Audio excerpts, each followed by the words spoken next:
And what I'm going to do is, as we kick this off, hi, Sydney, we're going to introduce everybody that will be speaking. There's about just shy of 100 people signing on, so we won't introduce all participants, but those speakers we will, and then we'll jump right into the agenda because we've got a pretty full day.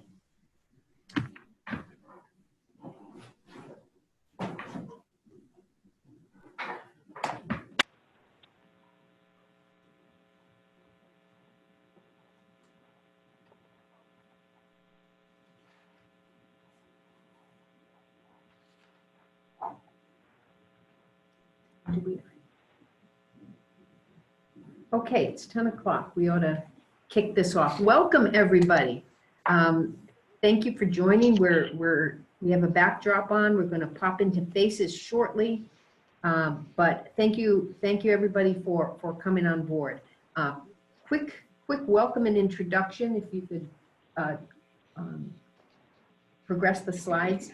We're going to do a quick round the horn, introducing the speakers who have been able to join us at this moment. All speakers are expected to be here. Not everybody could be here at the start of it. So we'll go around the horn. And for those of you who are speakers today, if you could turn on your video, that would be really helpful. Okay, we're going to do that. And then if you wouldn't mind, speakers, if you could keep your video on as we go throughout the briefing.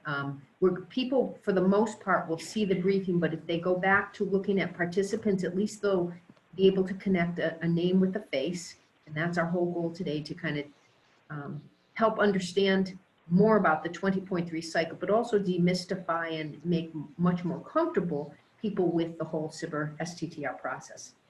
If the speakers wouldn't mind, if you do have slides, and only a couple people today have slides, if you just say next, we'll make sure we transition the slide efficiently for you. And the other thing we'd like to mention is, for those people attending and listening in, if you have questions, it would help us greatly if you would put your questions in the chat room.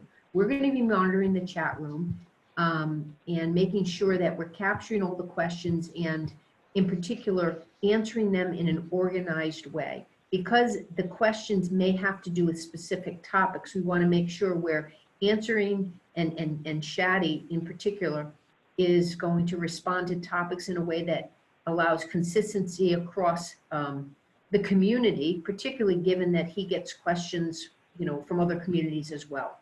So if you could do that, that would be great. And we're going to do the Q&A at the end of the session. So please, when you have the question, stick it in there right away. Don't hesitate, because I don't want you forgetting it, but we won't address it in each topic. We'll address it toward the end. So just to go over quickly the agenda, we're going to be covering the SBIR topics that came out of 20.3 as it pertains to the 5 Navy topics, as well as a little overview of the exciting open topics coming out of AFWERX. And give an overview of the BAA, which is the contractual vehicle that kind of dictates how people can propose SBIR and STTR topics. And Shadi will share with us some guidance on that, just like he did an overview of the STTR SBIR process 2 weeks ago. So Shadi, thank you. We could progress this. And Lee, just maybe it'll also be helpful if, like, when questions are made, that they'll put the topic number associated with it, so that, because then if it's all in one session, it might be helpful to sort of trace which topic author could respond to the question. Great point. So again, for any of you who didn't hear Shadi, if you put a question in as we're going through the topics, just cite the topic number. And the topic number will be apparent from each cover slide that we tee up as each topic, technical point of contact, TPOCs we affectionately call them, will be addressing their topics. So you have access to all this. We're recording this just so everybody knows, but for your reference, here is a link where we thought it would be helpful for everybody to get right into the DoD SBIR STTR topics. There are various websites that have various bits of information, but in terms of the most reliable place, and Shadi, correct me if I'm wrong, but the most reliable place to go with the most comprehensive and up-to-date configurations or changes to anything, it would be this website, dod.sttr.mil website. There it is for your reference.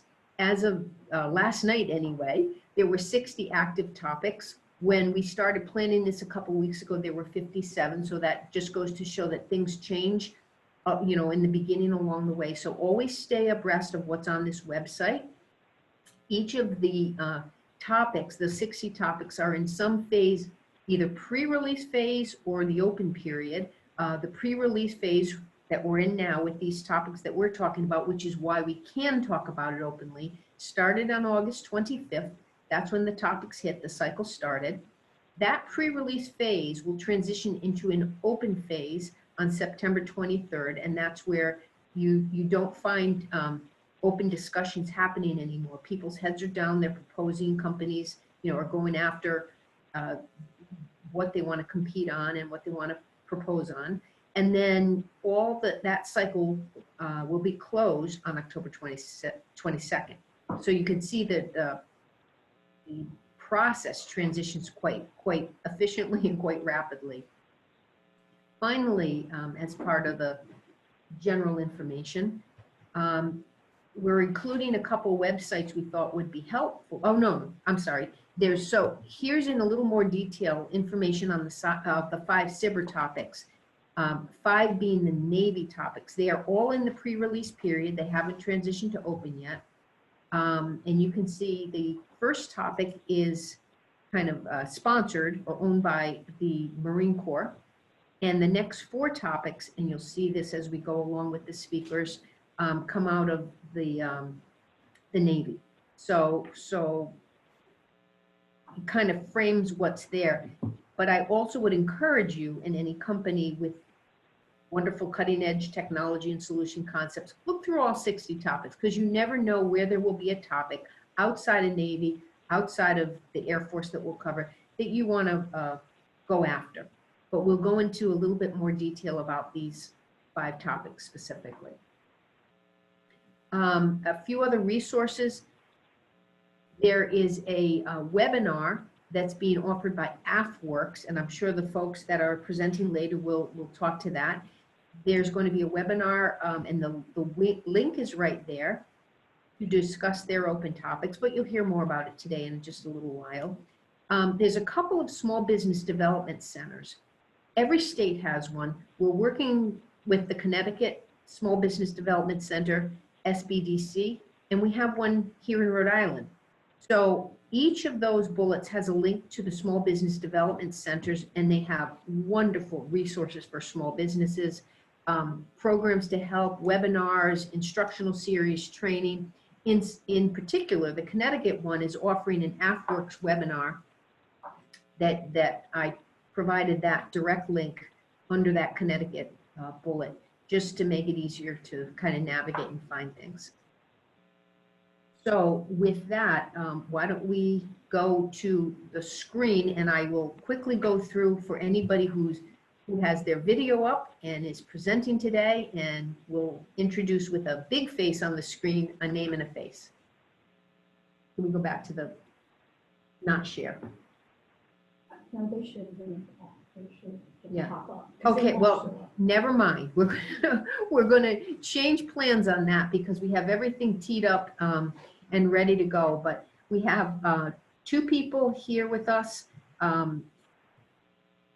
for the first Marine topic, and that's Captain Moeller and David Keeler. We've got McLeana Ohm, Carlos Alvarado, Matthew Levy. And they're all various TPOCs on the 4 other NAVWAR topics. In addition, we have a couple of folks that are joining us today, Jared Evans and Garrett Customs from AFWERX, and we welcome them today. We'll hear more about their open topics. And then, even though he's not with us at the moment, Christian Cowan will be joining us to talk about some upcoming events that he thinks might be of interest. So with that, if you have any questions right now, stick them in chat room, any questions in general, and we'll get into the topics. Good morning, Ellen Windsor. Other than that, I don't see any questions. So let's jump into the first of the Navy topics, crawling amphibious breacher. I think, David Keeler, are you presenting today? Yeah, I believe so. Good morning, everyone. Just excuse the cyber issue, but the Marine Corps is not allowed to use Zoom, so we are operating just by a phone. Just a little bit of background on myself. I am the Advanced Technology Integrator for the Portfolio Manager Logistics Combat Element Systems of the Marine Corps Systems Command. We're located here just south of Quantico. My role within LCES is to initiate, manage, run, and transition all S&T activities. And this particular topic, CRAB, is one of our SBIRs, and we utilize the SBIR program extensively, and we have found it to be a really good tool for us to be able to transition new technology and modernize our capabilities. So I'd like to introduce Captain Molnar as well.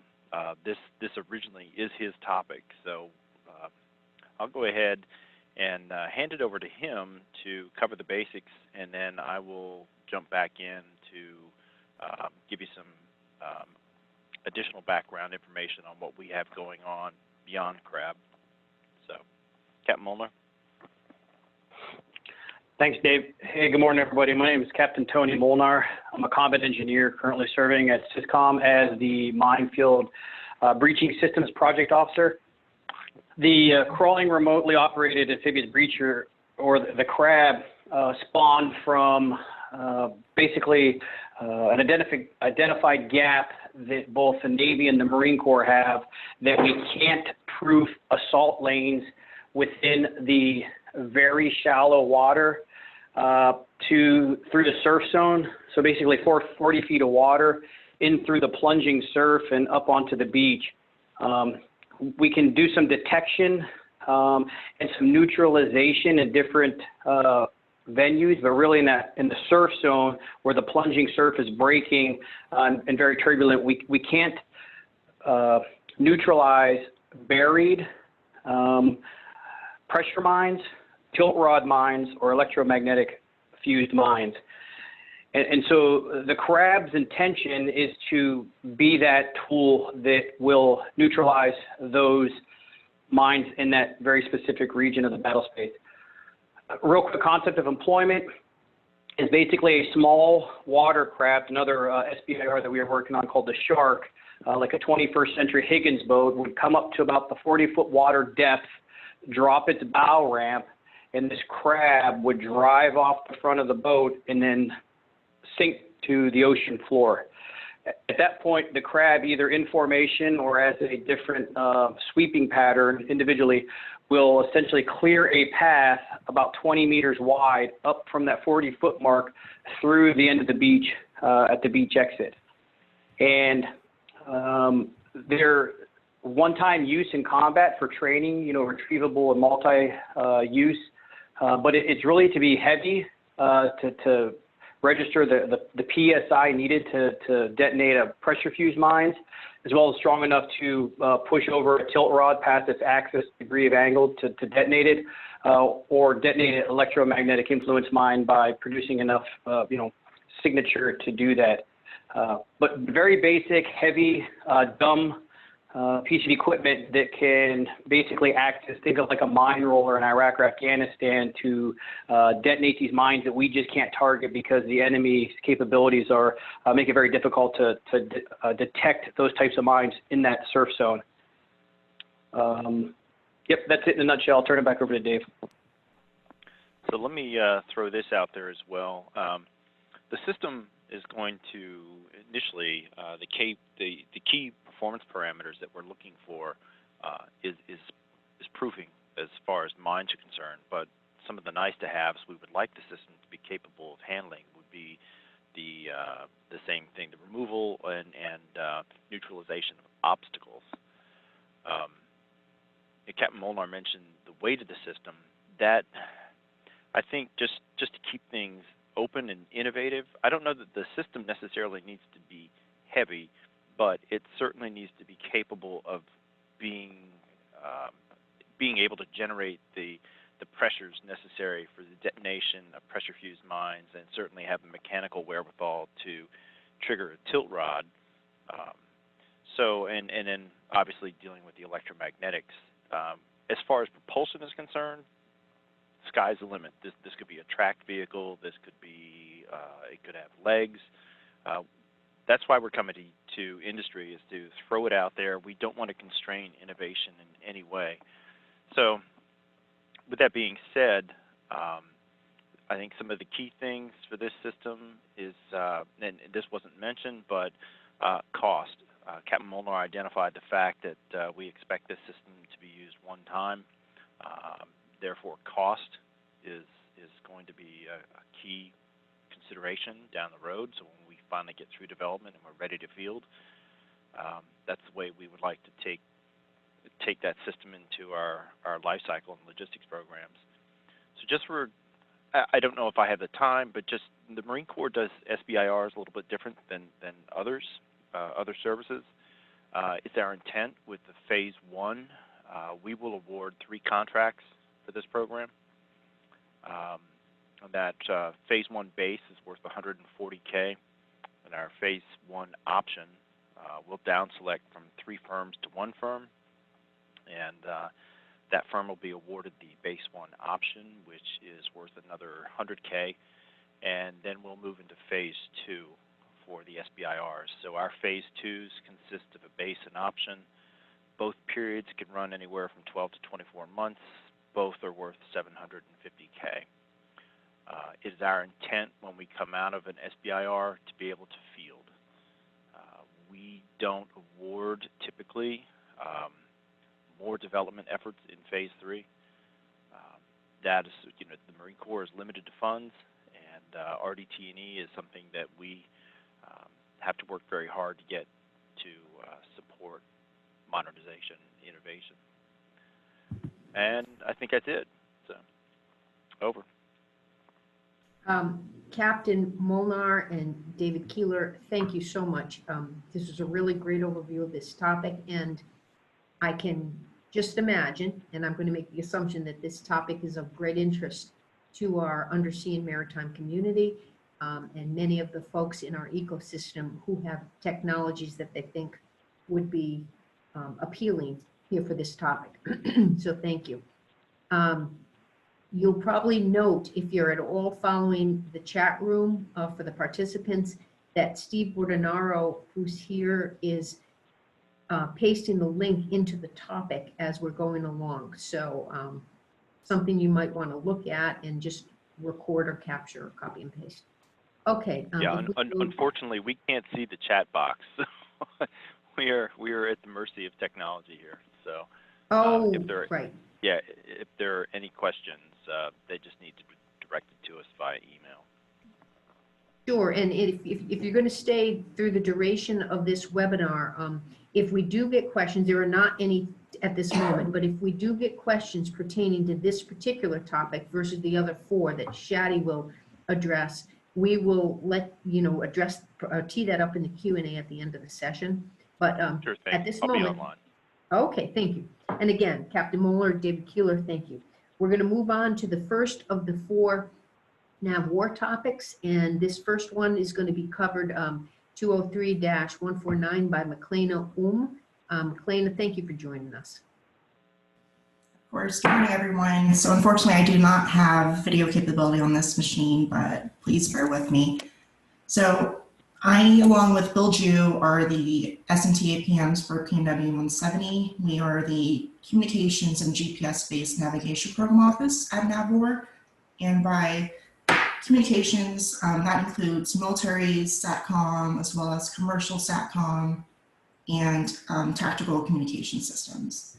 And I think it's very important to kind of touch on what our capability gaps are. We have 2 main ones. The first is resilient command and control. So basically we're looking for technologies and capabilities that provide resiliency to comms links as well as systems, especially in a limited or denied environment. And the second gap is assured position navigation and timing, where we're looking for non-GPS based solutions. So jumping into my first topic, Advanced RF Photonic Integrated Circuit. This falls under the RC2 gap. This topic was written basically to address future modem waveform requirements, specifically for our wideband anti-jam modem, the WAN, which is our next generation modem. And this will utilize our DSSS, or direct sequence sped spectrum waveform, as well as the protected tactical waveform. And we've also identified other potential applications such as GPS encode and also improving our interference excision systems, both of which require high dynamic range. So jumping to the objective of this topic in particular, we want to develop a PIC with high dynamic range. We're looking for greater than 90 dB. Also with large instantaneous operational bandwidth, that's the requirement that we're putting on that is greater than 10 gigahertz. And we'll also operate over L-band through Ka, specifically 950 megahertz to about 40 gigahertz. And that's in the sum of really what we're looking for in this topic overall, but I'd like to really jump into what we are looking for phase one, which is typically a feasibility study. We understand that PICs are fabricated from a variety of different materials, including gallium arsenide or lithium niobate, and each material provides different advantages. So for phase one, we're asking to conduct a study that on various fabrication materials and the performance. We want to know also how easy it is to acquire and manufacture the materials, and from those results, basically pick the most promising solution and develop the architecture. And please note that we're not looking for a prototype in phase one, just your proposed architecture from the study that you conducted on the different materials. And that's pretty much it for this topic. It's very broad. We do that just because we really don't want to influence proposals that much. And we really want to not inhibit innovation, which is really what we're looking for in our solutions. So I'll pass it back. McLeana, thank you very much.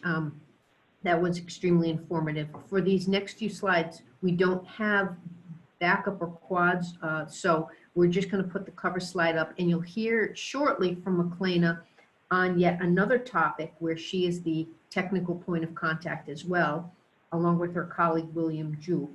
But McLeana, thank you for this, and we'll resume with you in a little bit. On to the next topic, N203-150. We're going to have this covered by Carlos Alvarado. Carlos, thank you for joining us. Good morning, everyone. My name is Carlos Alvarado. I'm the technology officer for the Metropolitan office in San Diego, and our topic is called frequency hopping optimization for tactical data links.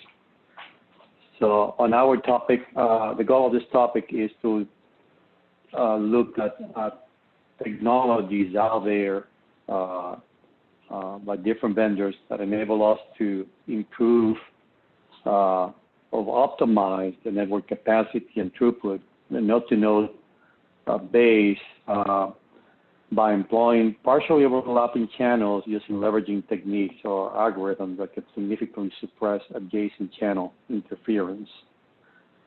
So on our effort, our program office leverage out of tactical data links. So we're trying to figure out if there's techniques out there that can basically make the spectrum, I will say, make our terminal, our waveforms more efficient in the way that they utilize the environment. So currently the tactical data links that we employ use fixed frequencies that normally do not spectrally overlap and give it us increasing the spectral utilization. So on the last couple of, I will say, couple of years, past decades, several algorithms have been developed. As I recall, I think it was early time on DARPA effort. There was an effort of multi-user detection, cancellation, and signal separation. that enables overlapping the channel conditions such that you can basically double the network capacity. So overlapping channel techniques could provide significant improvements on the spectrum utilization the way we see it, and some of the applications on the performance and how this technique can be used and has been used on industry, and probably there's some potential over here to leverage for tactical data links. So the key aspects out of that we're looking out of this effort, and this is part of the topic, is to achieve a higher network capacity in tactical data links by analyzing, simulating, and documenting the feasibility of how to implement efficiencies in a given channel. And the vendor, we look for the vendor to perform some design trade-off, some overlapping channel solutions that can be implemented in the current SIS, and at the same token does not degrade the current network capacity performance characteristics such as AJ, sensitivity, throughput, etc. So basically that's a summary of our topic. Thank you very much, Carlos. Very informative. Again, please enter your questions as you have them in the chat room, and please cite the topic number. We have one question so far that we'll address at the end on topic 148. Carlos, thank you. Okay. On to the next Okay, topic. you're welcome. Okay. Just I wanted to mention that there's some reference at the bottom of the topic that I will say we are basically at the third week of the topic, and the second week of the topic. We have had a lot of people interested in the topic, and just my recommendation is that please take a look at the references paper, because, for example, some of the areas such as multi-user detector is something new for some people. Oh, helpful. Thank you. Okay. On to topic 151, machine learning, detection of source code vulnerability. We have Matt Levy with us today. Matt, thank you for joining us. Can you introduce yourself, please? Hi, can everybody hear me okay? Great. Okay. Hi, yeah, I'm Matt Levy. I work at AFWERX, but I also have a kind of role over at the UCSD Halle Jiggly Data Science Institute as an industry fellow, and that is kind of what I do basically over there is, of course, it's more in a virtual sense these days, but what I do basically over there is look for interesting areas of research and try and bring those research areas who are not just at UCSD, of course, but people who all over the world, all over the states and all over the world who are kind of working in different research streams, identify those research streams, and try to find the right vehicles to try and bring that technology or research to the Navy, or even mature that research into technology. So that in that regard, I found the SBIR and STTR vehicles to be pretty valuable, because I can identify those research areas and then allow people from all over those, from different aspects of those research areas, to come and provide their best proposals, so we have a good, fair way of trying to bring that technology or that research to the Navy. So that, in a sense, is where the kind of impetus for this topic comes from. That, in combination with speaking with my other TPOC about the impediments in this particular area, and so we decided to propose this topic to industry. So to give a technical overview of the topic, and quite honestly, that's really all I'm good for. Is the technical part of it. But so that's what I'll focus on. It's that basically we would like to have a different approach to source code vulnerability detection. a machine learning approach in particular that scans source code for its dependencies, trains cataloging algorithms on those dependencies, and provides detection of known vulnerabilities. And not only can it do that in one particular programming language, but have the ability to abstract over to other languages as increasingly, software development environments don't just have one particular language. There's other both static and dynamic languages that can be included as part of a software development pipeline, and you're particularly seeing this at length when it comes to adding different machine learning type applications or machine learning functionality into existing software applications. That's kind of an overview. The problems that with existing code analysis tools are pretty much how I illustrate in the solicitation. It's that using static code analyzers, they're incredibly useful, but they're hard to implement when you have large, complex, legacy code bases. You have setting up of a build environment for each version to build different control flow graphs, and then they're language specific and don't work well when there are multiple versions of software using different dependency versions. Then there's another approach to doing this, which is dynamic code review, which is extremely costly because you have to set up an isolated environment, including other applications and databases that particular piece of software might interact with. And then there's another very useful way to go about vulnerability detection, which is the use of decompilation. And that's extremely useful, but again, it can also be dependent on version and very specific to the way machine code is generated. These limiting approaches give rise to saying, why can we not take this rather like structured English approach to vulnerability detection, since all code originates in a form of structured English, whether it's a static language like YAML or JSON, or a dynamic language like Java, Python, etc. Right? So why could we not take this different approach? And it turns out there's a couple different industry providers that are doing things that are similar, but largely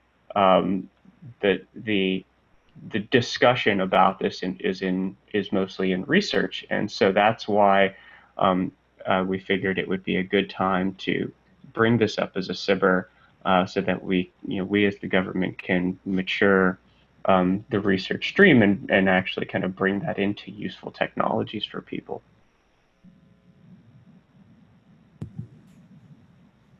Matthew, thank you very much.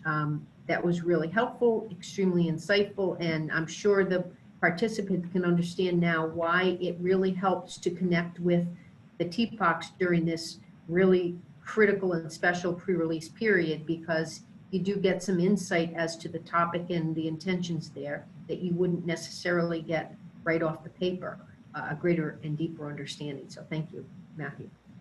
Thank you. The last thing I want to say is please just address questions to me by email. I think that's the best way for me to have a good solid record of the questions asked, and for the providers to also have that record. Yeah, and I'll reiterate in the beginning of this pitch, if you listen to the recording or see the pitch later, we have the link to your email. However, in every topic, as you'll validate, we have the TPOCs cited in those topics, and you certainly have the links along with their contact information, which is their email. So Matthew, that certainly reinforces what you said in terms of a communication protocol to the TPOCs. So we have one more Navy topic, and this is the coolest of the titles. Platform is the antenna. If that were a book, I think I'd want to read it. But we have McLeana with us again. She is also the TPOC on this one, as she was with 149. So McLeana, if you could tell us about this topic a bit, please. Yeah, of course. So platform is the antenna, or PETA is also, it also falls under our resilient command and control gap. This topic was basically influenced by our involvement with NextFlex. That's basically a consortium of companies, academic institutions, nonprofits, and even government partners, both state and federal. And basically the goal there is to look for, to advance the manufacturing of flexible hybrid electronics. This topic was also influenced by a previous effort that we have where we were looking at 3D print patch array antennas onto the surface of our of one of our radomes. So we figured, okay, we can do this on a radome. What else is possible? And that's where platform is the antenna came. So the objective is to develop a conformal antenna that can be placed directly onto a platform. The bands of operation that we're looking for is military HF as a threshold, and VHF and military UHF as objective requirements. And we also asked that, you know, this solution also includes beamforming capabilities, and that's to meet our new multi-carrier HF waveforms. And if you want to find out more about, you know, where we're heading in terms of our HF waveforms, you can look up on SAM, which is the new Fed BizOps, the acronym ROCCE, that's ROCCE. That stands for Robust Communications in Challenge Environments. That will kind of give you an idea of what we're looking for in terms of new massive MIMO technologies, as well as multi-carrier waveforms. And that wraps up PETA, the topic as a whole, but given the different meetings that we've had with those who are interested, I do want to provide some clarification in terms of what it is, you know, like the more common questions that I find people are asking. So one is, you know, how do we place this antenna on the platform? We really leave that up to the prospective performer. You know, we have done printing on radomes in the past, so you can definitely look into printing. You can even maybe place on a flexible medium and conform it to the area that you're looking at. We leave this very broad, so just, you know, throw out your best ideas to us. Another question that we get a lot is, what do you mean by platforms? Being the Navy, of course, we mean ships, but we're also looking at aircrafts and potentially even buildings, like the side of a building. But we do ask that you do keep ships in mind, and specifically L-class ships and even aircraft carriers, just because they are the larger ships that you have to work out there. And another question that we do get is, where can the antennas be placed? We leave that free for you to kind of, you know, provide your most innovative ideas, but we do ask that you stray away from, you know, any weapon systems, and if the ships have any potential radar absorbing materials, because we really don't want to affect the RCS of the ship unless it's a positive effect. And if you can improve our RCS, please include that in your proposal. So for phase one, we're looking for a study to basically determine the feasibility of creating such an antenna. And we're looking for performance very similar to our current HF, VHF, and UHF systems, or within 3dB. And if you want to know what performance we're getting currently, reference one in the topic really kind of gives you the breadth of kind of how many of what solutions we do have currently and what kind of performances they're getting. And again, we're asking not for a prototype, but a technical solution based on your findings of this study. And that's basically platform is the antenna. The best way to reach me in terms of, you know, this topic as well as the other topic is to email me. We can set up a quick 30-minute phone call, which is what we've been doing with folks that reached out to us. So I believe there's a week left. So, you know, I definitely will make time to answer any questions that you might have. Kalina, thank you. We just, Steve Bordenauer just put out the your email address as well as the link to a few of the things in your topics. So thank you very much. And you did double duty today, Kalina. We appreciate it. on very short notice. So at this point, we have just one question that's been teed up. And it's before we move on to a BAA overview, Shadi, if you don't mind, just to stay on top of this, the question came out from the Marine Corps topic, the crawling amphibious breacher, the crab. And it was from Alf Carroll. And if we can get maybe Captain Molnar or David Keeler to address the question is, let me find it here. It was, how does the ConOps relate to the VSW? Yes, how does the ConOps relate to the VSW? If Captain Molnar is still on the phone, or David Keeler, would you be able to address that just because it's most relevant before we move on to the broader topic? Sure. Yeah, I think, I mean, as far as the ConOp is concerned with the VSW is the max depth that we will employ the system. And VSW for us is defined as 40 feet in terms of depth. You know, obviously that distance from the beach can be variable depending on the topography and the bathymetry as we understand. So that information will be available prior to a launch. So we don't, and the VSW is the line of demarcation between the Navy and the Marine Corps with respect to mines. So anything beyond VSW and out is a Navy responsibility, or blue side. Everything from VSW onto the beach is green side, and that role is just recently, literally within the past year or two, has been clearly defined now between the Navy and the Marine Corps, but it's all in support of naval integration. Over. Thank you very much. So that wraps up the part of the agenda on the specific Navy topics, but also extremely helpful. Shadi, in fact, when we were planning out this phase of the webinar series, Shadi called attention to the fact that, you know, with any vehicles like this, with any opportunity, there's a contractual vehicle that really dictates what people and companies have to do to propose things and be eligible to compete. And in this case, it's the broad agency announcement, the BAA, this particular one, that is dictating these projects. And we thought it would be most helpful, and Shadi in particular said, you know, we can't do everybody's homework for you, but we can point to the BAA and kind of help companies navigate what it says and the areas to pay attention to. So Shadi has put together an overview on the BAA that really is the umbrella contractual vehicle under which all of these projects are launched. So Shadi, thank you. And if you could cover this, go into your briefing right now, that would be helpful. Sure, yeah. So do you have a copy of my brief, or do you want me to share my screen?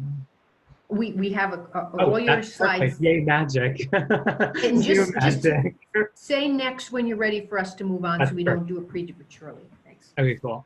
Thanks everyone. And thanks to the 401 Tech Bridge for inviting me again to kind of give you guys a little bit of guidance to the broad agency announcement. And as Lee mentioned, a BAA, just simply put, is a guide for proposers that are interested in submitting to one of our topics. It provides you a guide of basically how to propose to that topic. There are very, I would say, nitpicky things that we actually do call attention to, like, for example, you can't exceed a 10-page limit. Those are things that the BAA will indicate. And it will also indicate certain eligibility requirements that if you did attend the last brief, which I think was what we mentioned 2 weeks ago, those eligibility requirements are listed in the BAA. So think of it as a Bible or a guide on how to propose to the topics. With that being said, let's go to the next slide. That's my picture, 30 pounds more. So I'm still keeping it there to remind myself I don't have to go to the gym. But just a little bit about me. I am the SBIR program manager for NAVWAR, Navy Information Warfare Systems Command. We manage a specific set of portfolios relating to information dominance capabilities. There is, of course, other Navy SBIR program managers that I work with quite frequently, but we're just one of the commands, and I manage the SBIR portfolio there. I also serve as the liaison officer to the Navy SBIR group for the AFWERX community. So a little bit of two hats there. Next slide, please. Okay, a little bit of a disclaimer. So what I'm about to share with you for the remaining slides are excerpts from the broad agency announcement. They are not like the all details that you need to know and to get started. So I would highly, highly recommend that you take a look at the 20.3 broad agency announcement. We did post a link to it on this slide. And then you can also see where the topics are directly related to on this slide as well. Also another note, when you open up the broad agency announcement, you'll notice it's over 200 pages. Don't be alarmed. That's not 200 pages of instructions. It's about 30, I want to say 32 pages of the actual guidance, followed by every single one of the topics that we have. So there's quite a bit of topics that follow through this guide that has, that is the broad agency announcement. Next slide, please. Okay, so this is just a reminder for those that didn't attend the last presentation that I gave about what SBIR STTR is. I just wanted to kind of reiterate that both of these programs provide seed funding to small businesses to really help address our government needs. And those government needs are expressed in the topics that you've actually heard in before me. And another thing about the program is that you're intended to help promote commercialization, both inside and outside of the government. It's a pretty important piece because with that aspect of the program, it helps build your portfolio as small businesses. The difference between SBIR and STTR really comes down to one difference. For SBIRs, if you ever apply to one of our SBIR topics, it's not required for a small business to subcontract that work. But for STTR, you are required to partner up with a research institution. So do kind of keep that in mind of the differences. They are competitive programs. And they are in 3 phases, which I'll kind of show in a little bit of the next slide. And just to reiterate, all of our announcements or all of our topics are expressed in this, what we call broad agency announcement. So on this next slide, which I'm on slide 5 right now, it shows the 3-phase process. With all the topics that we've presented today, everyone will be competing for what is known as a phase 1, which I've kind of shown in this little box here. And it does depend on, I mean, every phase 1 is going to be different depending on what the needs are expressed in each of the topics. But essentially, you are given a small amount of funding, up to $140,000, to prove that what your solution is meets that topic that our topic authors have expressed today. And then multiple awards can be given. There is no set number per topic. It really does depend on a number of factors. It depends on the number of proposals that might have been received. It might also depend on the available budget that we have in each of one of our plans. Let's go to the next slide, slide 6. Okay, so our broad agency announcement, the 20.3, actually has 8 sections in it. I highly, again, recommend that you take a look at that. It's about 32 pages. And then it's followed by a list of DoD topics. What you'll also see throughout the 32-page broad agency announcement is a little bit of a reference to further instructions by every one of the components. So for example, the broad agency announcement covers all of DoD, but we might have a Navy section in there, which is the second bullet that I mentioned here. There's a Navy section that shows what our requirements are. Do pay attention to that. It starts on page 33.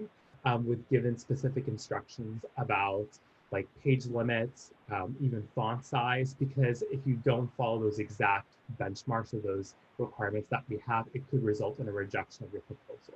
So again, stressing out page 33 and starting on with our Navy topics is pretty important. Okay, next slide, please. Okay, so for the next remaining slides, I'm actually going to just extract certain pieces of the broad agency announcement that I think are worth noting. The first one, this is a section out of section 4, which covers proposal fundamentals. And for just to kind of overview what that is, for phase 1s, firms must do at least 2/3 of the work. And for phase 2, firms must do at least half of the work. So when you do make those actual proposals, please do keep in mind of that distribution of labor. Also in section 4.2, the principal investigator must be primarily employed by the small business. A principal investigator, which you'll kind of see in the broad agency announcement, I'll just summarize it for here, is the main point of contact or the main individual that will be working on the project. So do kind of keep that in mind who you'd be designating as a principal investigator. And I really do apologize if you hear some noise. I'm having my floors redone. So if you hear some like saw action happening, I apologize in advance. Also, in section 4.2, the work that you propose must be actually done in the United States. That's another factor that could result in a rejection if we do see it. We'll red flag it. And then another thing that is also noted in this section is that firms may request a debrief at any point after once the BAA actually closes. Firms may request a little bit of information of how the evaluation was done. We won't, of course, share with you who actually did the evaluation, but we'll share with you comments about what we thought about the proposal itself. And I'll kind of show what the evaluation criteria is later in this brief. There is a help desk when you have issues with submitting your proposal. So do kind of register this email address if you have any issues with the portal itself. Let's go to the next slide, please. Okay, so in sections 4.12 and 4.13, there is a timeline that is more of a narrative, but for ease, I've kind of made it into this graphic that you see here. And Lee did cover this already in the very beginning, so I'll just reiterate it. So the topics were actually pre-released in August of 25th. Between that point and September 22nd, which is the day before it actually opens, you are allowed to have full and open communications with any one of our topic authors. That is restricted through phone and email communications. So do kind of keep that in mind. Matt mentions a great point, which is it's always helpful to kind of send an email so there's a tracking of it because sometimes calls can be missed. You could always instantiate a phone call conversation through email first. So I'd recommend email as the first way of actually initiating your conversations. The actual BA opens on September 23rd. And what that essentially means is two things. Number one, it means that you can actually submit your proposal. So between September 23rd and October 22nd at noon, you can submit your proposal onto the portal. The second thing is that while yes, you cannot have direct communication, there is an ability through the portal where you can actually ask questions. They call it CITUS, which I honestly, because I don't have caffeine, I don't remember the exact acronym spelling, but it is a portal that we use to actually post public questions with the answers posted publicly as well. So still, there is an opportunity for you to ask questions, but do keep in mind your questions will be posted publicly. This is why I stressed in the very last brief to capitalize on the time between August 25th and September 22nd. It's a great way for you to have an intimate conversation with our topic authors and get a little bit more information, and it's an ability for you to kind of share maybe some details that you wouldn't feel comfortable doing it in a public setting. The last day to submit your proposals is October 22nd at noon Eastern time. Please do keep in mind with that. We get so many emails from companies that complain that they kind of did it on the very last day and there was issues with the portal. We can't control that, of course, unfortunately, but what we can do is just advise you that you submit your proposal as early as possible. We do send out selection notices 90 days from when the actual broad agency announcement closes. So that's January 20th, if I did my math correctly. So that's the last day where you'll definitely hear from us whether or not you have been selected to move to a phase one. And then we have a deadline also of 180 days from the end of the close date, which is the last day to make our phase one awards, and that's April 20th. So keep those dates in mind. Now, of course, awards can be made earlier and so can the selection notices be made earlier. At least in my command, I try to accelerate the process as much as possible. So you will see that you hopefully will have selection notices done as early as possible and the awards to follow suit. Next slide, please. Okay, this shows you our evaluation criteria. It's really important to understand how we as the government evaluate your proposal. And that's actually extracted from section 6. The first thing that we evaluated is on the soundness, technical merit, and the innovation of your approach. So remember, just like the name suggests, innovation is a very key thing. McLeana did, of course, mention that in her last topic. We are looking for innovative approaches, not necessarily revolutionary approaches. I'm sorry, evolutionary approaches. The next thing that we evaluate our proposals on is the qualifications of the team makeup that you propose that is going to address our topics. So anything dealing with the qualifications of your staff, if you're using any consultants, and the principal investigator himself. That's important for us to evaluate on. And last but not least is something that's a little, I would say undervalued, is the potential for commercial application. It's the goal of SBIR and SCTR to help grow you as small businesses. So there is that ability for you to commercialize outside of the target program that these topics are going to. So Shadi, hate to interrupt you, but if you could go back just a few sentences, you froze up. So you were covering that last bullet. It must be the worker, sorry. So the last bullet I just wanted to just mention is that we do evaluate on the qualifications of the team makeup. So we are looking at, what experience the principal investigator, the staff, the consultants, anyone that is contributing to the effort.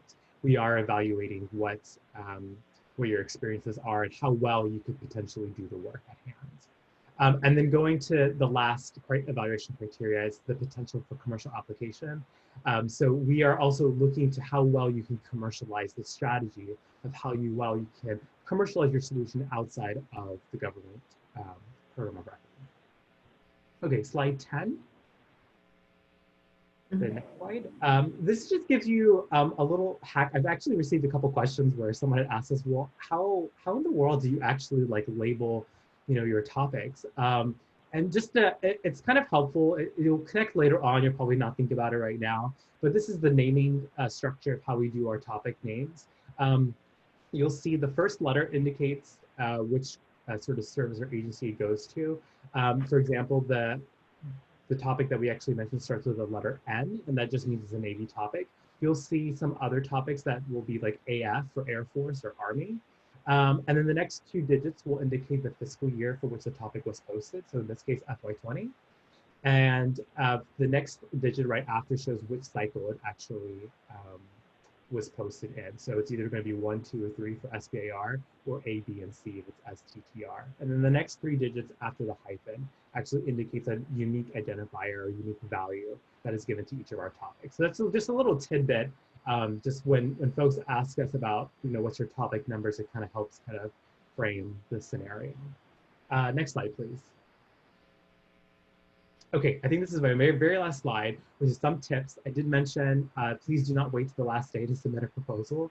We can't foresee any troubleshooting issues, and trust me, we do not intentionally make the portal hard for you to submit your proposal. So try to do it as early as possible. And the second thing, please do read the submission requirements for actual specific requirements that we have. Again, for the Navy, it's on page 33 of the broad agency announcement. And then another thing, please do familiarize yourself with the target program. I think all of our topic authors, not just within NAVWAR, have done a very good job of framing where the solution will go into.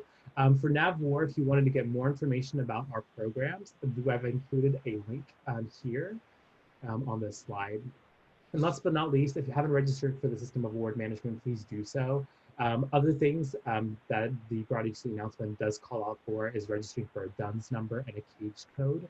So please make sure to kind of do those sort of homework assignments before you do apply for the topic. I think with that being said, I do see I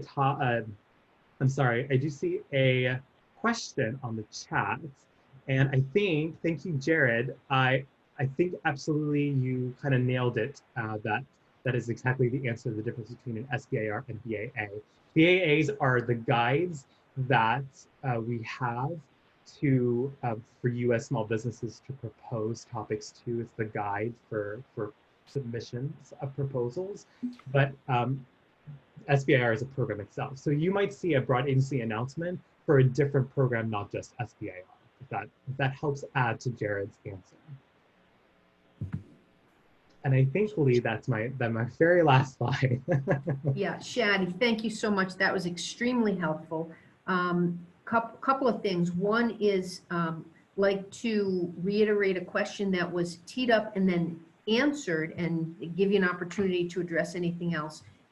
during your briefing. The question was, what is the basic difference between SBIR and BAA? Yeah, so I brought that up earlier, right? Yep. Yep.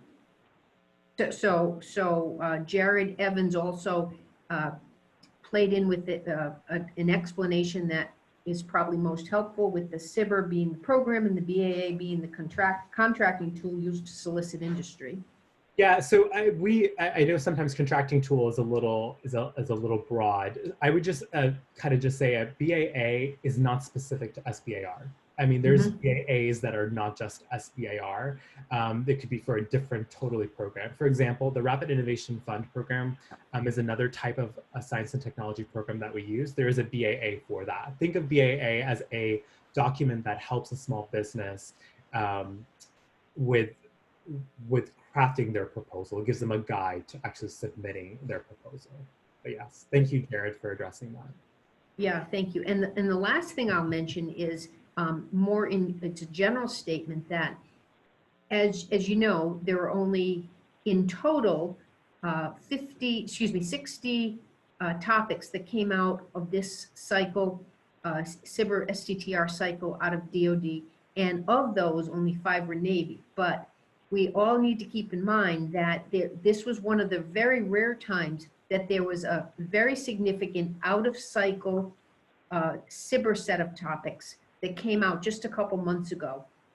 The Navy, as well as other DoD and government organizations, recognize that if they went into future years and future quarters and pulled back, pulled in closer projects, that it would infuse opportunity, funding streams, and projects into a time in our cycle because of COVID and other things that would help small businesses.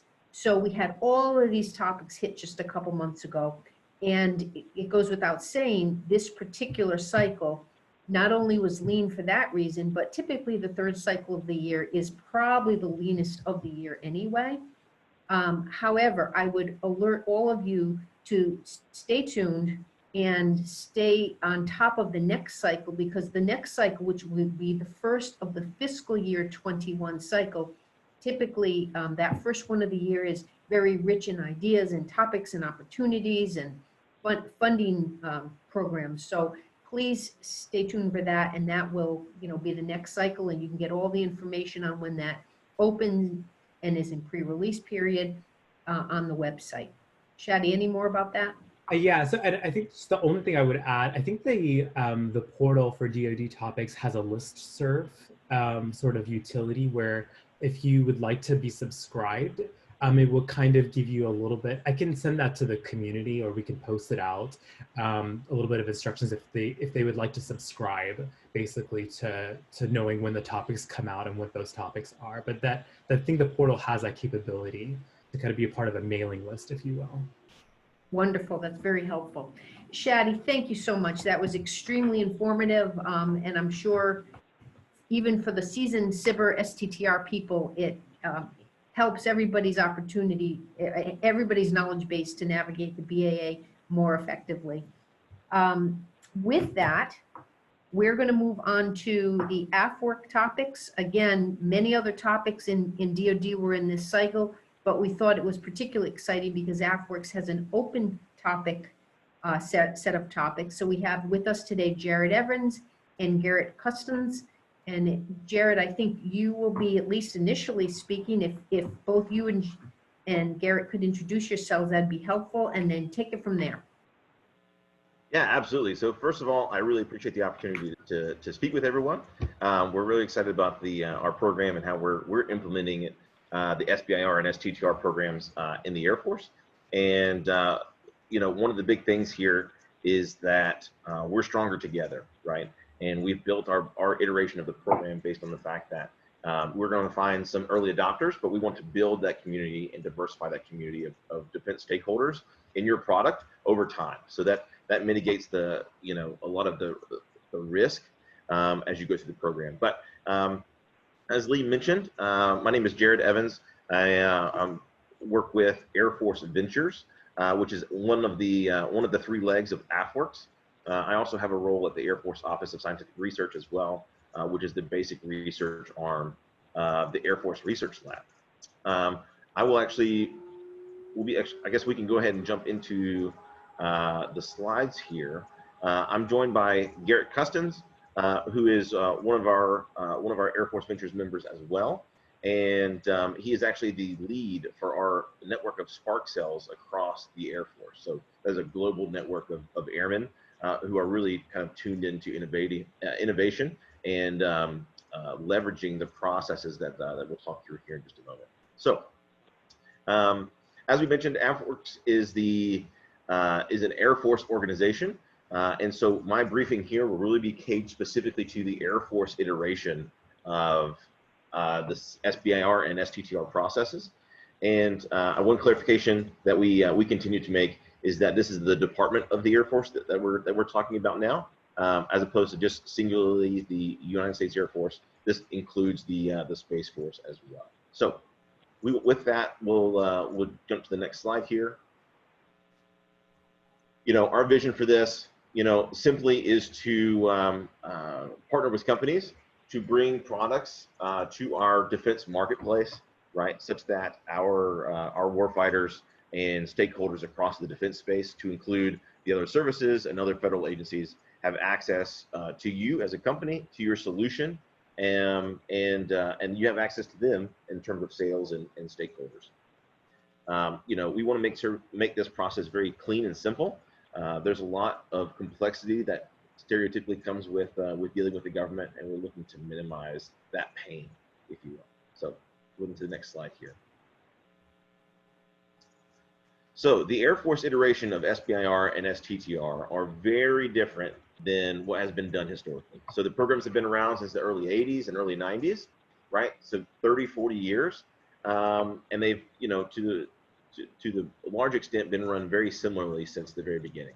The AFWERX and Air Force Ventures perspective on this is much different. And so what we have is one single topic for the Air Force, right? And that is our open topic. That open topic is available for any eligible small business and any technology space to come to us through our solicitation and receive government contracts, not only to find product market fit inside of the defense space, to include the Air Force, obviously, but also to grow and scale production and development of that product for our defense stakeholders. Through this, we have seen a really impressive amount of engagement, and we'll talk about some of those metrics here in just a little while. We'll go on to the next slide. Thank you. So the open topic is just that, it's open, right? Any small business, any technology, you can come to us as the Air Force and say, hey, I want to do business with the government. I think I have customers in there that I'd like to connect with. Help me do that, right? And that's what our process is for. That really takes the onus off of us to ask all the right questions, to know all the things as government folks that are out there, right? And to phrase it in a way that communicates effectively, right? You can come to us without us having to ask for you or your technology. But that doesn't mean that we don't know some of the things that we want, right? So when you go to the grocery store, everyone takes a shopping list, but while you're there, you may pick up things that you didn't think of along the way. So our focus areas, as you can see there on the slide, is that shopping list, right? There are some things that we know that we want, right? There are technology areas that are of particular interest to us as the Air Force, but also will be, you know, a particular Air Force or a particular interest to other services and other federal agencies as well. Those focus areas are airmen driven. So what that means is they're a passive way for our Air Force community to market their needs to you as industry, right? For you, what that means is if you're applicable to a particular focus area, which you don't have to be, right? But if you are applicable to one of the focus areas, there is a community of people behind that who are interested in that technology space, and we'll want to have access to you as a company and your solution as well. So that's important. We continue to grow these focus areas to include high-level leadership engagement, and also kind of airmen and bottom-level interests, right? So there's a wide variety of folks and organizations in these communities that are interested in the focus areas. These focus areas also often lead to what we call pitch days, So you may have seen that in media and a variety of places. When we have senior leader leadership or senior leader interest in a particular focus area, what happens many times if they have funding that's available to be put towards these areas specifically is that we as AFWERX will help them put on a pitch day. And, it really is a great opportunity for you as a company to not only engage with the user group, the customers, as well as the leadership of those organizations as well, which really helps cut through some of the red tape in terms of, should I be working with you? What can I do, right? When you get the buy-in from their leadership, you can kind of take the express lane, if you will, to working with a lot of these government organizations. Right. We'll go to the next slide here. So the open topic is a few different phases, just like what we talked about with the Navy programs, right? So the small bets here is phase 1, product market match is phase 2, and then we'll talk about an add-on opportunity through our Stratify program. So all of our phase 1s are categorized from our perspective as our small bets, right? $50,000 per award, and we're looking at putting out at least 1,000 to 1,500 awards per year. We're on track to exceed that this year, which is a great thing. But that's just kind of a consistent opening act, if you will, for these phase 1s. These phase 1s are 3 months in duration, so they're really short hits, right? And this is really where you get a chance to interact with your government stakeholders, right? Really pursue those folks and identify your demand signal inside of the Defense Department. One of the things that's important to note is that with these, by coming in and getting this phase 1 contract to find your customer base, right? One of the things that is really important is the fact that by getting a contract to do this, one, you're getting a contract to do customer discovery, right? And to really find that product market fit, right? That's a big value proposition for companies in the first place. But number 2 is that it gives you the legal basis to have much more substantive discussions than you would be able to have otherwise, right? If you're a company and you just try to call up your local base, you might get your kind of the phone passed around, and you might have some interested parties even on the other line if you're lucky, but they wouldn't necessarily have a way to interact with you. They wouldn't have a way to really do anything or buy your services necessarily, right? They still have to go through a very long and kind of arduous process to get there. So by getting on contract early in phase 1, you're able to find those folks just like you would be able to, and to a much higher extent as well. But you can have those much more substantive discussions because you're on contract to do this, right? They're here to work with you. You've been vetted through the process and through the evaluation. And so everyone's freed up to make this relationship much more free and open. All right, so we'll move into phase 2. So during phase 1, you've identified that product market fit. You've identified your demand signal, in other words, in the Defense Department, in the Air Force, and you're looking to grow and scale with that customer. So phase 2, you're going to take those early adopters that you found in phase 1, and you're going to demonstrate your technology to them, whether that's through a prototype, whether that's through a proof of concept of some sort, but you're going to have a higher dollar amount, up to $1.5 million per award. Notionally, we cap it at $750, but there are opportunities for Air Force organizations and other organizations as well, other services, to add funding onto that for higher ceilings. But you're going to demonstrate that technology for those early adopters. During this time, you're also going to be diversifying your customer base. So we found some early adopters in phase 1, and that's great, right? But those folks aren't necessarily the only people in the Defense Department who are interested in your particular product, right? And so as you can continue to go through this process, the expectation is that not only do those early adopters help connect you to their community, but we also facilitate those kinds of interactions at a grander scale. So for phase 2, again, you're continuing to diversify your market base and demonstrate your technology for the application that we found in phase 1. Now, when we move from phase 2 into this kind of big bets category on the right-hand side, this is something that is specific to the AFWERX program, and it is what we call our Strat 5 program. That is Strategic Funding Increase. And what that means is this Strat 5 program, for those of you who have been around the programs for a while, are similar to the add-ons or enhancements of previous generations, right? So these big bets are added on to the initial phase 2 awards. But the big difference here is, one, there's a mandatory cost sharing agreement, right, that you can see there.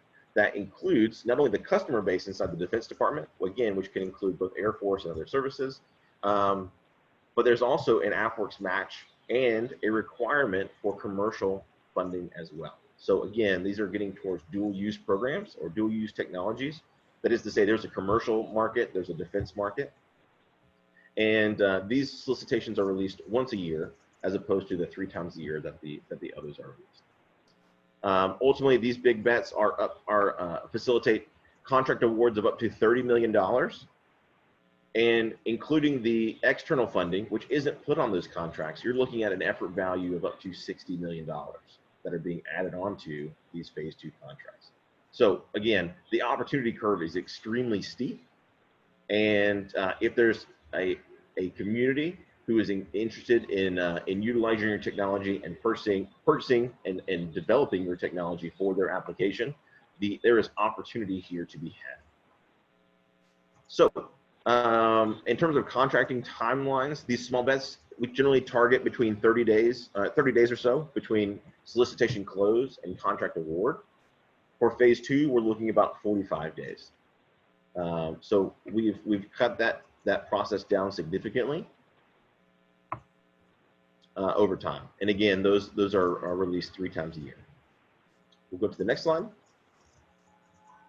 So we talked about the strap buy. I got a little ahead of myself, but here there's some more words to really talk about some of the opportunity with the strap buy program. Again, it is much different than has been released prior. And we're really excited about it. We had our first class come through earlier this spring. Our senior acquisition executive, Dr. Will Roper, announced the program at our South by Southwest, or what would have been our South by Southwest address. And we have, really seen some phenomenal growth and phenomenal engagement with this strap buy program as an extension of our open topic process. Go to the next slide, please. All right, so just some initial results of our AFWERX program. This open topic has been around since 2018, so it's relatively new. We iterate very frequently, so if you have engaged with us even 6 months ago, please do keep in touch to make sure you have the most up-to-date information. But some of the most compelling things here, right, is that, for instance, our transition rate has skyrocketed. Right, our Air Force users, now that they have the opportunity to contribute to your success and to your funding directly, the SBIR and STTR counts have now account for less than 1/3 of what they were before. So in a given investment for a given company, we are funding much more investment. We are funding much more technology across the board with the same amount of budget. Private investment, this is a huge piece of the equation here, right? We're pulling in $11 of private funding for every $1 of taxpayer funds, right? So again, we talk a lot about the defense marketplace here, and that's really important, right? But this is, again, a dual use program. So we're looking to have commercial folks, commercial markets be involved, commercial investors be involved as well. So this is a value proposition for the business in working with our program as well. In terms of transition and speed, which is of primary importance from our perspective for this technology transition, the time to commercial funding, that is to say non-SBIR or STTR funding, has moved from 74 months with the legacy program to an average of 5 months, right? Which is significant. We've had a variety of folks who have gone through our program and have jump-started their Series A, jump-started their Series B even. Through the market and through the engagement that they've seen through our program. And ultimately, we're seeing orders of magnitude growth over what the program was handling prior. In less than 2 years, we've handled over 1,300 awards, and 70% of those are non-traditional partners. That is to say, they haven't done business with the government before, right? That's a huge value proposition for the Air Force, and I'll tell you, that number is growing. Even just for the 20.A and 20.1 solicitation earlier this year, we received close to 1,200 proposals for that single topic. So we're looking to exceed those numbers here in the future, and we'll talk more about that here just momentarily. Go to the next slide, please. All right, so what now? What do you do, right? You can read the open solicitations. That's important. You can go to sam.gov and search AFWERX. You can also go to the AFWERX website itself. And I will throw that in the chat here. Okay. We have a few Ask Me Anything webinars coming up. You can go to the AFWERX website on the events page specifically and see more information about that. Ultimately, we want you to submit a proposal, right? dod.cybersitter.mil is where you do that. And just like it was briefed earlier in the day, those proposals are due on the 22nd of October. And as a word of advice, please don't wait to the last minute. You have to have your registrations in place. You have to have the things submitted in time, or else we simply can't evaluate your proposal. So our hands are tied if things come in late or don't come in at all. So that's very important. And ultimately, get to work, right? We're looking at contract award somewhere in the early to mid-December, just based on historical timelines. And we're looking forward to working with you and seeing your proposals on the 22nd. With that, I will pause. I believe that's my last real slide. I think we have a question slide here. I see a number of private questions that I can touch on here in just a moment. But I want to try to get to the Jared, I think there were 2 public questions that if we could address, it would be helpful. And we might as well do it now because we're starting to wind up and we'll get Christian on. So we might as well address it in a timely fashion now. One question, Mike Flanagan from C Satellites. What's the typical time period length for the phase 2 product to market match? And I think you might have just addressed that. Sure. So the contracting, we're looking at 45 days, just notionally speaking, between solicitation close and contract award.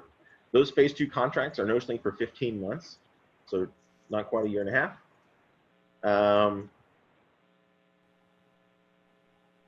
And I think that's what I think that was the answer to your question. If not, please reply in the chat there. There was a second general question. It's stating, let's see, regarding AFWERX, it was a company, Joseph Johnson. He says, we've worked through some new technology in a previous SBIR, but it's still only level 2 or 3 TRL. Would a technology this low be considered for an open call? What do you typically like to see? Sure. Yeah. No. So we don't discriminate on TRL. Certainly, you need, if it's something that's really low TRL, you need to really beef up the technical risk and the mitigation plan, the commercialization plan that comes with it, right? So, if we say, hey, I'm going to build a time machine, you're not going to be automatically ruled out on that, but we're going to be really interested to see how you do it, right? And to see the underlying principles and proxies and so on that come along with it, and your plan to really mitigate risk, both on the technical side as well as the integration side, which is of primary consideration with a lot of these systems. Great. And there is one other question, if you don't mind. What are the matching requirements for direct to phase 2 AFWERX program? And does it have to be, it says 3,600 money, 3600 money? Yeah, so the great question. So just for general, and I'll actually back up to the last question. We talked about the minimal TRL. So for the SBIR program, there is a requirement for commercial traction of some sort, whether that's external funding, whether that's sales, what have you. So that's important to keep in mind. If you are completely pre-seed, pre-sales, even as far as the kind of conceptual stage in terms of timeline, the STTR program may be better suited for you. So there are no commercialization or maturity requirements for STTR concepts, but there is a mandatory subcontractor, that is to say a research institution, that you must bring to the table with your proposal. So we can talk more about that, but I know we talked about that a little earlier in the day. When it comes to this question at hand, there are 3 offerings specifically for these AFWERX open topics. The first is an SBIR phase 1. You also have an STTR phase 1 open topic, but there's also an SBIR direct to phase 2. So as I mentioned before, phase 1 is really for finding that product market fit, identifying and codifying that demand signal inside of the Defense Department. When you go direct to phase 2, you're going to need to produce that codification of the demand signal. You need to show us that there is a user who has already been identified and wants to work with you. And that MOU, that memorandum of understanding that details that, needs to come with your proposal, right? So that's a requirement. When it comes to money, there's no money that's required for direct to phase 2. So there's, whether that's 3,600, that is to say R&D money in Air Force acquisitions, they can certainly bring money to add to that phase 2, but that is not a requirement of the program. Okay. Yeah, and Okay. I'm in there too. For everyone to, there are some conversations about what color money can people bring to the table, and not to get too complicated, but just to keep it as simple as possible. Whatever color money the individual in the Air Force is bringing forward, or the government is bringing forward, needs to be spent on that purpose. So it doesn't mean that you can bring money that's typically for buying an F-35 jet and then try to use it in R&D or use it on O&M. So it just has to be in line with the appropriation that it's from. Some people get sticky with that. They're like, oh, I brought money to the table, why can't I use it?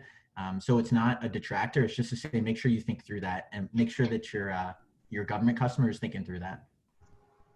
That's great. Thanks, Garrett. Garrett, thank you so much for playing an important role here in sharing insight around the open topics and the excitement that is coming out of the Air Force. Appreciate it very much. Jared, you mentioned you got some private questions, so I'll let you, for obvious reasons, I'll let you address that directly.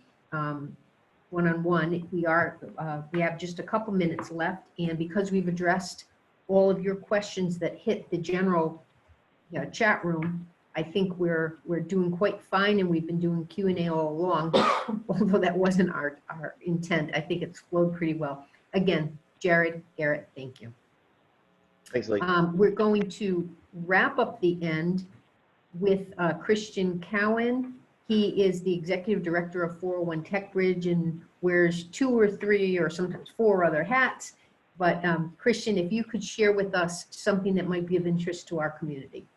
Sure, thanks, Lee, and really appreciate everybody joining this. I think with the help of Lee and Steve and others, we're, I think, hopefully for all of you, tying together partners a little bit differently than they have been tied together before, to make sure that everyone's got information about all these business opportunities associated with the Department of Defense, because that's what 401 TechBridge is designed to do, to connect companies into commercial opportunities. So I appreciate everyone joining this meeting. The one thing that I want to talk about is the Materials Innovation Challenge. So in crafting the 401 TechBridge program, we talked about giving better availability of URI and academia into companies as it supports SBIR's STTR program. What's your email?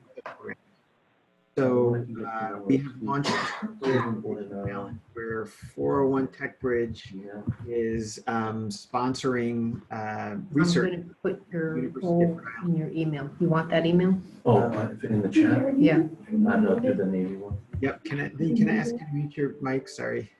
Oh, sorry. That's okay. No, that's okay. So 401 TechBridge has created a program to sponsor companies doing research at the University of Rhode Island, or would like to leverage URI to do research in the vein of commercialization projects. And that's the Material Innovation Challenge. Steve just posted the link in the chat. We are accepting applications starting on September 25th and closing on October 19th. one of our other our partner organizations, Polaris, ran a very similar program where we made experts available for diversification projects for companies that do work with the military. So this is just a twist on that same project where we're now looking to partner up the University of Rhode Island R&D facilities for companies that could leverage it for commercialization projects. So please see the link that Steve put in the chat. Hopefully apply, but if there's any questions at all, reach out to myself or Lee, Susan Daly, or Mary Johnson for questions, because we hope a lot of companies take more and more advantage of our universities and capabilities going forward. Christian, thank you very much. A lot of exciting things going on, particularly as we slide into the beginning of the next fiscal year and come to grips with this new reality we're all living around, the existence of COVID times, and the Navy and the DoD in general trying to do some very exciting things. I ask all of you to stay tuned. We will keep rolling out, whether it's competitions, acceleration programs, training, webinars. Will continue to be a resource available to all of you. I included Steve Bordonaro, the director of the Northeast Tech Bridge, and his contact information to make sure you have a range of resources. I would offer up that Christian is ccowan@polarismep.org, and I'll put that in the chat as well, although it's somewhere here in the briefing too.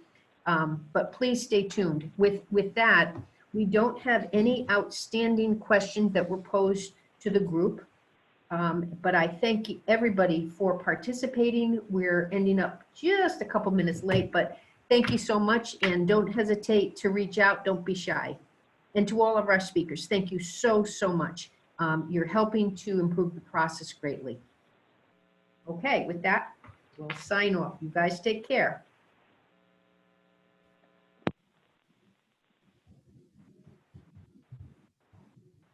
What is it, Kristen?